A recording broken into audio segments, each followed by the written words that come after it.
Mr. Chair, I wish I can make a few clarificatory questions before we start. But these are prejudicial questions, Mr. Chair. Later. Let's hear first from the principal witness this morning. No, but these are prejudicial questions, Okay, Mr. go Chair. ahead.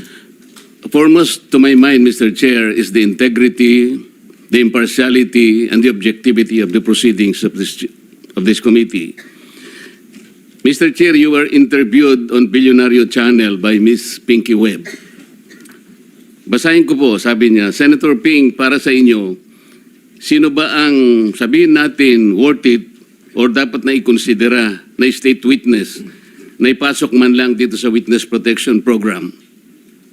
And you responded, at this point between Diskaya and Bryce Hernandez, Mr. Chair, question is, does the chairman has the prerogative or the right to make judgment? No. That's my perspective, no? That's my personal opinion outside of the hearing or outside of this hall. So don't question my opinion. That I am is not my questioning opinion. your opinion, Mr. Chair, but you are the Let's not chairman quarrel of this here. committee. Anyway, let's proceed with the You are not interested in the prejudicial question that I am going to raise, Mr. Chair? Go ahead, you raise your Kaya nga sinasabi ko sa inyo You're an questioning my investigator, opinion. we are investigating. Away kagad tayo rito.